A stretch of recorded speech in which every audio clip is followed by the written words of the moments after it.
injury updates, training camp bingo, the defensive line dominating, Jason Kelsey playing for the Flyers? This is another episode of Training Camp Diaries. But whoa. Look, before we get started, I understand a lot of you guys love the intro music, that it's a homage to The Office, one of the best sitcoms in English history. However, a lot of you don't understand the reference and are like, Liam, change the music, I don't like it.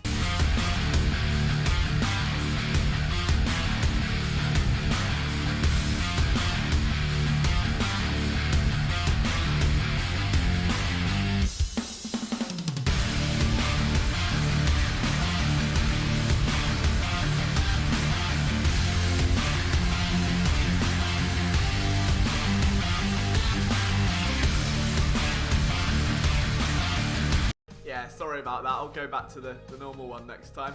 Well, in typical Eagles fashion, there were more injury updates today, but they are contextual. Again, none of them seem to be too severe. A lot of the players listed with illness, including guys like Sharif Miller and Rasul Douglas, as well as first round pick Jalen Reagor, aren't necessarily related to COVID. They might just have a tummy bug. They might have had a smelly Vindaloo the night before. It doesn't mean they've contracted symptoms. There is a COVID list for players that have. This could just be a totally unrelated illness, and the Eagles absolutely doing the right thing, verging on the side of caution to make sure that they're not going to be maybe more exposed to catching the COVID virus. A fair play to the Eagles for taking every ounce of care of their players, but we don't get out of the woods scot-free, alright? There's a bear chomping at our leg. Ow, it really hurts. Dallas Goedert suffered a hairline fracture in his thumb today, which will keep him out for the next few days. He's going to get a splint, should be back in action by the start of next week. So you see the title, Dallas Goedert gets a hairline fracture, and you're panicking, you don't know what's going on. Have you left the oven on at home? Oh my god, everything's in disarray.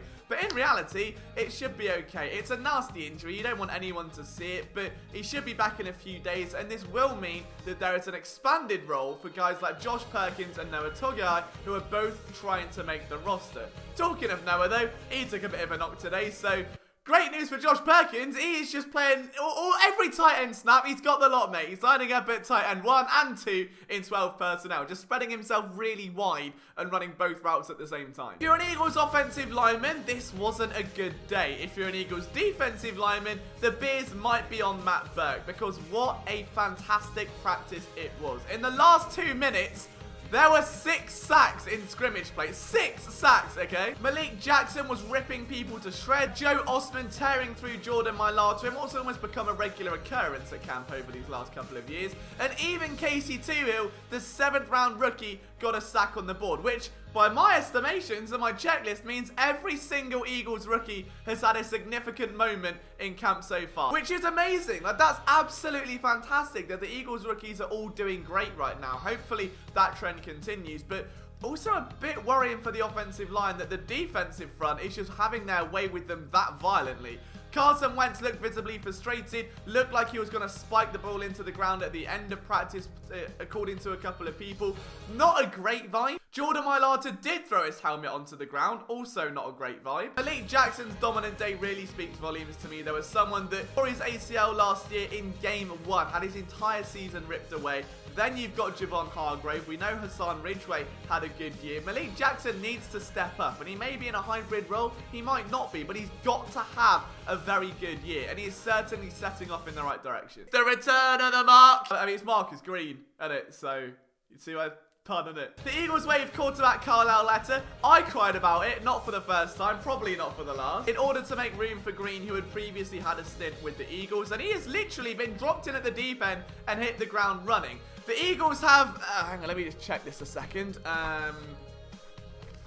3,012 wide receivers. So understandably, it's an uphill battle for Marcus Green to make the roster. But as Martin Frank said, Hurts in red zone drill. Here's Marcus Green for touchdown. That's the best analysis I've ever heard. Marcus Green's making this roster. In reality, it's such a tall mountain to climb for Green to come in, make an impact, not only catch a touchdown, but catch a huge pass down the sideline, burning Cravon Blanc. That's a very good outing. That is a way to make an impact. Like, let's be honest here, the Eagles are evaluating practice squad candidates. The practice squad that has been expanded this offseason may be more valuable than it ever has been, knowing that 2 extra players can rotate on and off. Green could be one of those candidates, and he is making all the noise right now. Another receiver to step up just one day after saying he wasn't good enough to the media and being very honest about his rookie season was JJ Arcega-Whiteside, who had a pair of huge catches today down at the Novacare complex. Now, I still think that J-Joy is going to be your starting X-receiver. I said this in yesterday's Training Camp Diaries video. So to see him really begin to pick up speed, find that confidence, really begin working on those fundamentals, I love that. And I'm not saying he's going to go out and post 1,000 yards. That might be a bit silly. But I do think he can play a role on this team. And without Alshon Jeffrey, at least, that's the starting X-receiver. Having 3 catches on 1 drive is pretty good going. Put a finger down if you had Jason Peters to pick up an injury within a week of live hitting. Yeah, Jason Peters, the Hall of Fame left tackle who re-signed with the Eagles to be their starting right guard. A few plays into 11 on 11, picked up a knock, limped off the field and was eager to get back in, but Doug Peterson was like, no, no, no. Jason Peters was like, I'm trying to get him back to practice. And Doug was like, no, no, no. He got knocked on his back. It could have been a sack. Like, no, no, no. I ain't got the time. Matt Pryor's doing fine. Yeah, try to get back on. It's good that Jason Peters was able to get back into the scrimmage later on, but I think that for me, this was expected. Peters is dealing with a much heavier workload. Not metaphorically, I'm talking literally here. Instead of dealing with, elusive defensive ends, he's now got 300+ pound tackles charging into his chest.